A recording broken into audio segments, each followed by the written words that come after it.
He's gruff, he's intense, but he's easier to like in person. Like, I know people that have dealt with Belichick in person, and Belichick can be curt. He can be difficult. You can make Saban laugh in person. I've made Saban laugh before. Saban, when I first met Nick Saban, you know what he said to me? So I'm just a loudmouth. So the first time I met Nick Saban was 10 years ago. I was at ESPN, and he came up to me, and he goes, I got to be honest. You're the one guy in the country I listen to, and you make me think. I go back to my office, and I think, that's a pretty good point. That's a very big compliment. That's the first thing he said to me. Now, there's things he doesn't like that I've said. There's times he's gotten a little, you've seen Feinbaum and him have had his moments. But Nick is very human. But beneath the surface. His former players love him. Listen, he demands a lot. The story on Nick, and Lane Kiffin and everybody's told me this. Nick defends the players to the end. Yeah, he's hard on coaches. He's nice to players. Well, I don't know if nice is, but he's more endearing to the players. Yeah, he'll defend players. He is a player's coach. He's rough on assistants. He's demanding. I think Andy Reid is probably a little bit more believable to the public than the Saban one, but that is a nice compliment, though. So LeBron played his first game in Cleveland in more than 2 years last night. Looked quite comfortable. Oh, my Season God. high 46 points in the game, with 21 of them coming in the fourth quarter. And he said hearing some cheering from a Cavs executive when he missed a shot at the end of the third quarter gave him a little extra motivation. I felt like he was just a little bit too excited about seeing me miss. He was really excited about me missing, that shot. A little bit more extra than I would have liked, but, he got a root for his team, obviously. And he was, he showcased that. So, I knew I had another quarter, and the fourth quarter is my favorite. I love a good petty moment. Delicious. He enjoyed me missing just a little too much. You know what, though? Is this the shot? Everyone can kind of... Yeah, that's the missed shot. Oh, look at he turns over and looks at the guy. Look at Bet. That's what happened there. Everyone can relate to this moment, though. Now, everybody can't relate to then, outscoring the entire Cavs roster 21-19 in the fourth quarter. But everyone knows that feeling where somebody says something, you heard somebody said something, or they say something crazy to you, and you're like, is that what you think? Well, let's see about that. It's really amazing to watch him continue to do my this. God. That block he had last night, I was watching the post-game show, and they were just like, come on, man, 18th year. He's got more explosiveness than he's had in a while, like every, 50 years or so, we get blessed by somebody who has just been blessed. Like Tom Brady is showing that. He's just an absolute outlier. Can't compare anything else. We compare Tom Brady to himself at this point. We compare Tom Brady to his first 10 years. And you never get him at the same time except tennis, where we got Federer, Djokovic, and Nadal the exact same time. Like we didn't get... At their peaks, no. Right. We didn't get Serena with Martina Navratilova. It's like there's a gap. Tennis is the only sport that said, we're going to give you three great players, the best clay, the best grass, the best hard court, exact same time. And what they do? They just beat each other all. They've all taken titles away from each other. It was actually a bit poetic that happened as well, because LeBron at 36 and 26 days old became the oldest Laker player with a 40-point game since Kobe scored 60 at the age of 37, 234 days old in the final game of his career. And obviously it is, unfortunately, the anniversary of Kobe's death. Rest in peace, Kobe and Gigi. Yeah. So when the Nets traded for James Harden, there were obviously some questions about whether it was all going to work with KD and Kyrie. All three are accustomed to having the ball in their hands, being the star. But Harden is embracing his new role in Brooklyn. I was in a role for 8 years, controlling the ball, dominating the ball. Now it's a different experience for me, but it's still great. It's still basketball at the end of the day, and I'm lucky to be able to do more than just one thing on the basketball court. So, it's fun. I'm not gonna lie, it's gonna take me a little time to get over Houston Harden. I know. I watched this game too last night. I'll tell you, I didn't watch the end of this. Who won? The Nets won. Okay, then because I watched the beginning of it. I will tell you this though. He and KD play well together, from what I can tell. It looks like it fits. I mean, it seems like it's working. They're 4-2 since Harden's been there. They are 11-8, fifth in the East. He's averaging 23.3 points, 7.3 rebounds, and 11.3 assists since he joined Brooklyn. You know, here's what's interesting.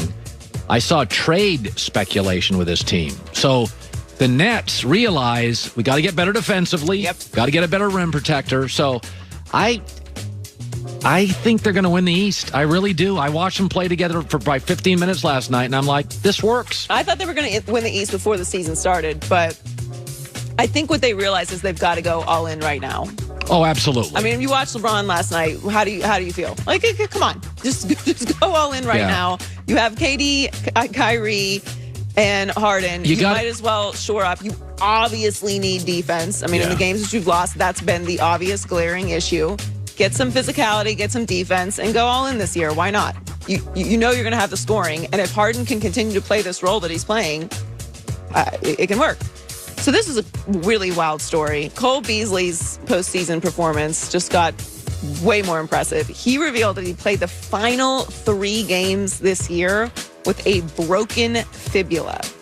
Said it felt pretty bad in the first game, but he took some meds and sucked it up because there was no way he was going to miss a playoff game. He caught 14 passes for 145 yards in those 3 games. It's amazing what meds can do for football players and us. There's a broken leg. Yeah, fibula's up by your thigh, isn't it? That is insane. It's a broken leg. Google fibula. Fibula, I think, is in your, shin. I'm not a doctor, but yeah, it's your shin. Where is a fibula? It's your shin. The bone leg on the lateral side of the tibia. The tibia to the fibula. Yeah, it's on, it's your lower leg. Broken fibula. That's so basically awful. his lower leg as a slot receiver was broken. Broken. Yeah.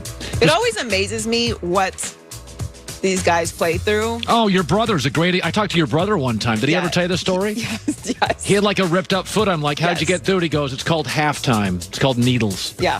Now, some of that stuff's outlawed now, but there was a time. No, he's played through some... He was lucky in that he never had a real major injury. He broke his collarbone. And he had shoulder surgery. It heals, but it's painful.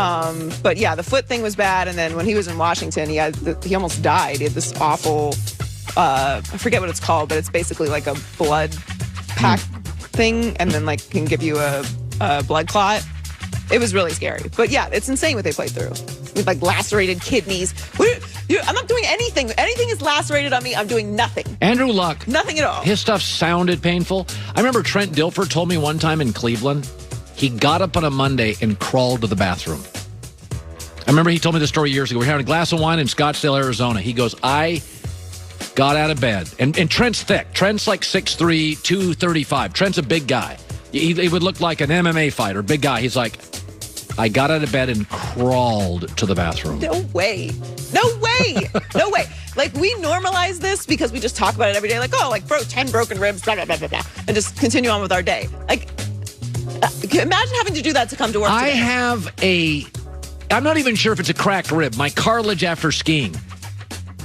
I literally have to sit down when I sneeze. I'm like, oh, okay, that's painful. It's searing pain. I sneezed. Drew Brees had 11 of them and played 4 weeks later. Went out there and put himself in a position to then get be hit, smacked by another man that weighs 300 pounds at full speed. It's unbelievable. It is. Joy with the news. Well, that's the news. And thanks for stopping by. The Herd Lie Tom News. Brady's got a throwing coach. He's a former Major League pitcher, Tom House. Yep, he's Tom's throwing coach, has been for years, and he joins us next. Black Rifle Coffee Company is veteran-owned, serving premium coffee to people that love America. Veteran CEO and founder Even Hafer spent over 7 years with U.S. Special Forces, grounding his coffee during the invasion of Iraq. Black Rifle Coffee committed to serving law enforcement, first responders, supporting veterans. They have Buy a Bag, Give a Bag. That's their campaign. Buy a Bag, Give a Bag. Make sure the gift of American coffee to those that serve. Black Rifle Coffee offers a variety of roast profiles, from freshly roasted. They have plants in Utah and Tennessee, researching, experimenting to make the very best roasting methods and coffee origins. Best way to join those through the Coffee Club. It's a free subscription. Chosen coffee is roasted, packaged, and conveniently shipped free to your door on schedule. Get the freshest coffee in America without leaving the couch. BlackRifleCoffee.com/herd, HERD. That code gets you 20% off your purchase of your first Coffee Club order.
plays. And for years and years, I felt like I had to defend him in Philadelphia.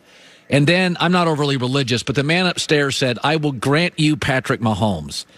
And I look at this, and I'm like, it's Dan Fouts, Air Coryell, it's Walsh, Montana, but maybe another.